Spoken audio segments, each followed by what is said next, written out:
latest customer car we got in. This just came in late last week. It came from the New York City area, and it's always tough to kind of get a sense of what it's going to take to save one of these. You just don't know until you get to paint it off and see what you have to work with underneath. We've already had this thing in the air. We've already seen some really suspicious body filler in all the wrong places. But for the most part, the car's fairly honest. And you've heard me say it before. What we mean by fairly honest is it's not putting on air. You see what you get. The damage that the chassis has is pretty obvious to see. I'm always a little more comfortable buying cars like that if I were to buy them, simply because I know what I'm looking at. When you see a nice, pretty, glossy, shiny car, you just don't know. You really don't. So that's why you always want to put them on the lift and look underneath. That's where the real story's at. Anyhow, so this one's going to be a little bit different. So what we're going to try to do is we're going to try to make a little bit of a documentary, if you will, out of this car. What we're planning on doing is sharing with you what it took to fix this car. So ideally, you're going to see this car from beginning to end. And so what we're going to do is we're going to kind of try to share as much as we can as far as the labor it took to save this car and bring it back to roadworthy conditions. And so you get a better sense of what it takes to save one of these. We've always done somewhat sporadic work. We bounce around a lot so you can see a lot of different things. But one of our viewers pitched the idea to us, it'd be nice to see one of these from start to finish. The hook of that is, it's going to take a long time. But this seems to be the ideal candidate for that because it's not the worst spider in the world, but it's got its fair share of issues. Things to be concerned about with this car. The motor is clearly in a very tired state, so we're going to have that rebuilt. We're going to go through the transmission. We're going to take a look at the differential. We're going to really assess what the power plant on this car is going to be. Ideally, because it is a nice Duetto, we would prefer to keep it in its close to original form as possible. That's where the value's at in these. I've always been an advocate for do what you like to your car, just as long as whatever you do to your car is reversible. So I'm not a huge opponent to the argument of putting a bigger motor in. As long as you got the original motor somewhere else. You don't have to rebuild that motor, but it's important you still have that motor. Because if you ever go to sell it, odds are, as these things become far more valuable, whoever's owning it after you is going to want to have the original motor. So stay tuned on this one. This will be a fun build.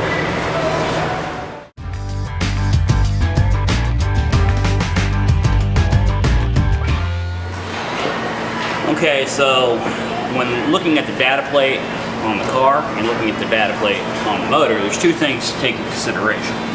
This is a late 67 body. This car's best value is if it had the proper 1600 in it. And we'll talk to the customer about that and see what he wants to do. There tends to be this misunderstanding that 1600 can never perform. And quite honestly, that can't be further from the truth. When you're at the point that you're going to build the motor anyway, if you have a good 1600 candidate, it should be at least considered. There's value in that. This motor has to be built anyway, but this motor is a little bit of a suspect, if you will. There were no GTVs or Spiders or Supras sent to this country in 1968. I guess the technical argument was they were import, but they weren't allowed to be sold. DOT ratings were changed, and the cars had to be meet that standard.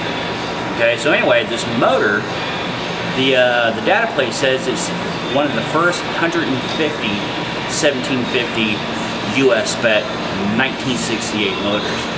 Well, again, that car didn't exist in this country. It is definitely a Spica motor because you can see the Spica mounts in the casting. It is definitely an early 1750. So there's a little bit of a line to be drawn on this because 1750 is not necessarily an inexpensive motor to build. Heck, for that matter, none of them are. But the 1750 has a little bit of an inherited problem. If it ever has oil starvation issues, the crank tends to be torn up. It means it's heavily gouged, and the problem with that is because that crank was never nitrided. They didn't start nitriding these cranks in the US spec models until the 2-liter. well, actually 71. I believe I've seen some nitrited 71, 1750 motors, nitrited cranks. But anyway, nitriting usually was a 6 dowel crank.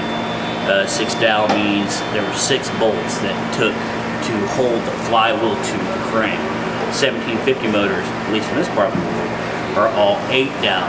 That means that they were not nitrided and they took 8 bolts to bolt the flywheel to the crank. Yes, I'm sure I confused you by now. Anyway, the point is this is technically a motor that didn't exist here, so there's a little bit of an intrigue to that.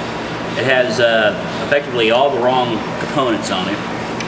And quite honestly, if we're going to get the most value out of this car, you probably should consider doing 1600.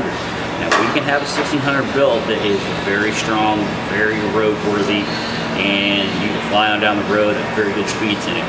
So there's some conversations we need to have with the owner.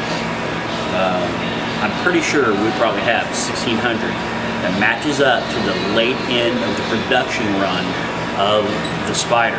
Now here's the thing. The motors are somewhat compressed into what they fit into. In other words, GTVs in the States and Spiders in the States had the same block numbers because both of them were technically Veloces. So there is no GTV specific or Spider specific motor. There is, however, a super specific motor over here. So in this case, if we have a motor in our storage that is close to the end of the production run of 1967, and it looks like it is a number that matches Spider and or GTVs, we should probably encourage the owner to go that way. However, we need to make sure those numbers are right because the Julius Super had a very different number on its block because it wasn't a Veloce series motor.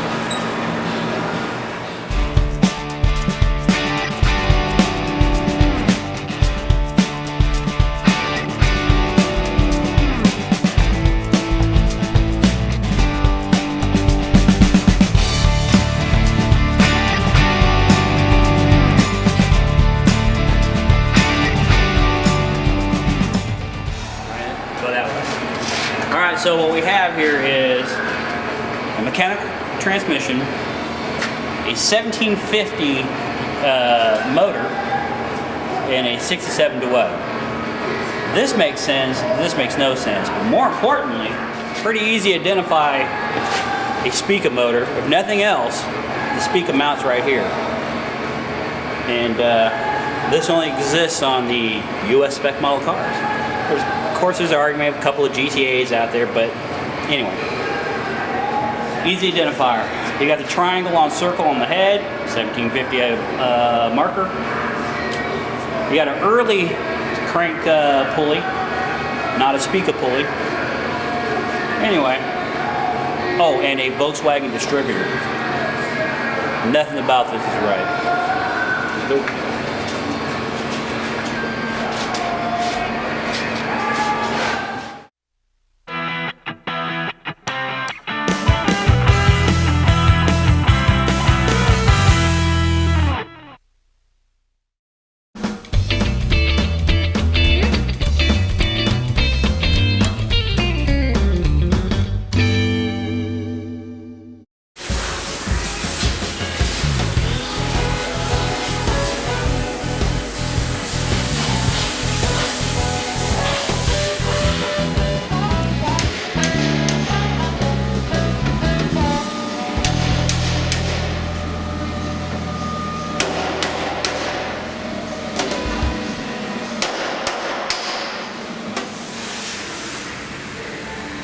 Okay, so this is our New York car, and we're starting to do some of the body work right now. So Mike has exposed what is really underneath all the paint that was on the front end. And the front end, for all accounts and purposes, is pretty damaged. But you can almost put a timeline on when the repairs were done on this, and this would have been some time ago, because the nose, which doesn't have the spine that it should have, is it's literally made out of lead right now. So this is obviously before a time when body fillers became a little more active. And also, when shaping this, we have the opportunity to perfectly match this contour because we have our donor part put on. Right now, it won't even fit in there because the heart itself, or the entry, is heavily distorted. So what Mike's going to be working on, you can use this as a template. He's going to get the contours right, and once the contours are right, then we're going to focus on creating space for this to actually fit in.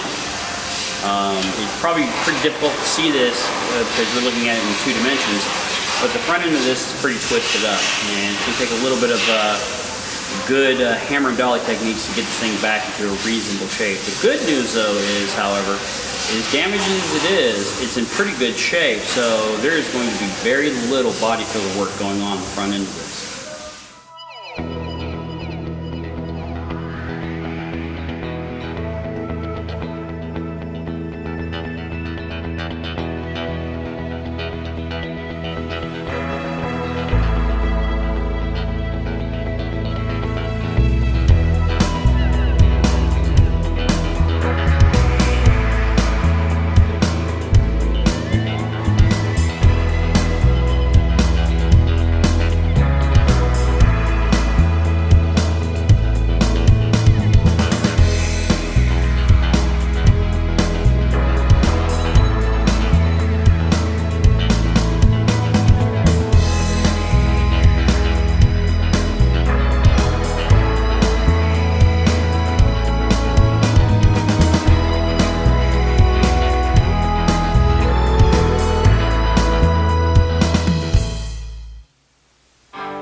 Okay, so this is an age-old problem that I think at some point in time just about every Duetto is going to run into. And that is where it starts to crack right on the leading edge in front of the hinging system on it. There's a couple of different reasons why this happens. One, we see that happen when the springs start to get weak and the hood's taking on entirely too much of the energy to rise and fall. The other thing is we see that there's oftentimes those aftermarket luggage racks that were put on. That's just too much weight for the hinging system over time. And then last but not least, the most common is that the car at some point in time has been rear-ended. When that's the case, what happens is it typically buckles right here. And over time, that starts to crack. And when it cracks, it starts to break on the backside as well because there's a lot of stress right where this plate's at against this single wall still. Now, if you were to just weld this up, you're only temporarily fixing that. What's going to happen is it's going to crack again somewhere either just in front of it or behind that weld, and nothing else is really getting resolved. It's going to buckle again, the hood, or in this case, the bonnet's not going to line up, and you're just going to have a never-ending alignment issue in the relationship with the car. So what we did a long time ago is we kind of engineered a tool to help pull this back up.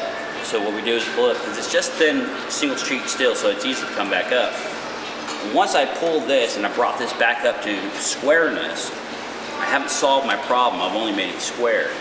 I still have to resolve the issue that it's going to break again. So what we do is we take some 24 gauge steel and we make a plate and we bring it around on a right angle of the actual system. What this does is it gives the hinging system somewhere to store that energy without putting all that energy onto the thin-walled steel. So we create a right angle plate that's right here, and we'll show you later on what that looks like. We weld it in place. We weld back all the cracks on the backside, because once this is enforced in the front, the backside shouldn't crack anymore. This is just one of those things you have to do when it comes to these Duettos. And there are, I can think of at least 3 different reasons why that happens, but in this case, we know that this car was in pretty brutal rear end munching. Where the latching system's at, that's all been welded poorly, might I add, but it's been welded in. It's below grade, so there's things that need to happen there. There's an awful lot of body filler on the front edge of this. So we just kind of need to get this thing in shape before we can start aligning it to the body. once again. And there you go.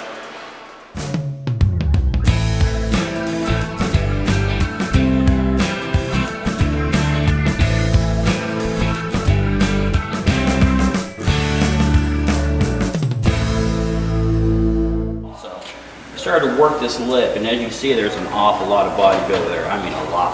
That's probably close to a quarter-inch thick. Anyhow, the whole trunk lid is very heavy. So our horizontal pitch, which is right here, on each side is spot on. And that's good news, because this is oftentimes one of the most difficult things to sort out when you're trying to align the body. Is it too early to do this? Not really, because this trunk lid needs attention. But before we get too far down the road, we need to make sure that it's somewhat reachable, that we can align it back to the trunk of the car at a later date when we get closer to that. So anyway, so we reinforce those hinge pockets, and we don't have to worry about those cracking anytime soon. That is a very stout thing. What we did there is we took that 14 gauge steel, and we made basically a nail bracket. We welded around it, and we filed it off. We welded on top of that weld. What we're trying to do is we're creating a flush effect. That way, though it is substantially thicker than what was there originally, but based off the stamping that is in that immediate area, by us doing that, it makes it look like it was never an issue and that it's all one piece. So from this point, what we have to do is we have to work the dent is right here, because this side right here is punched in pretty good. The tail light assembly over there is grossly out of alignment, so that entire area over there needs to be moved as well. There's a lot of body filler back here, so we need to take advantage of the opportunity while we're waiting on parts and get all this pulled, get the dents taken care of, and bring this kind of back to a a more respectable range of correction back here. Anyhow, so there you go. That's where we're at on that.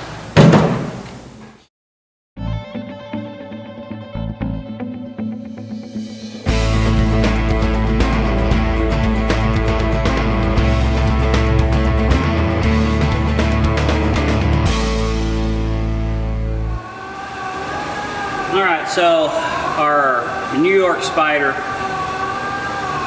has got some interesting history to it. We've come a long way in respects that we tend to not want to judge, because there's just no room in this world for that. We also know this car hasn't been on the road since '78. Now you have to think about it. In that time frame, these cars weren't really worth all that much. They were kind of used up. They didn't really have the sustainability and design to last that long. So when this car got into a few fender benders, because the front end's been hit and now it's straight, and the rear's been hit and it's not straight. The tire tub is pushed in quite a bit. Right back here, right where the latching mechanism needs to happen, somebody's cut into that. It's bent, it's heavily distorted.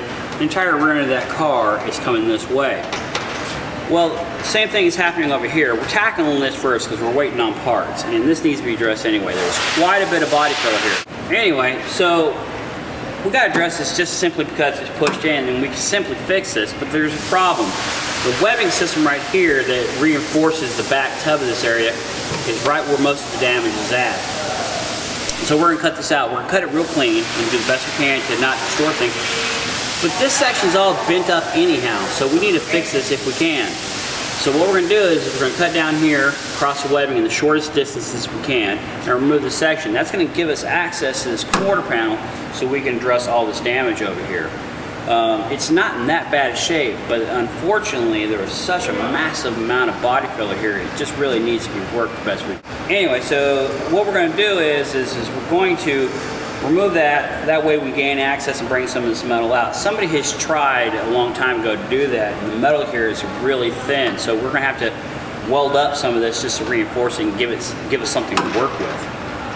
You can also kind of tell the history of damage with this car. The front end, when it had its damage, it was repaired with lead. An old school technique that is long gone lost art that I wish was probably more available nowadays. And the rear, when it had its accidents, and it's been painted, as far as we can tell, at least 3 times, and mind you, this car hasn't been on the road since '78, there was 3 different types of body fillers back here. So you can see kind of the progressions of technology. We went from lead base, more or less an art form to fix up, to body filler, which is far less talent needed to do. So anyway, yeah, we just want to minimize how much we're putting back here, and that's how we're going to do it. We're going to remove this, bring this out, weld it back in, never know the difference.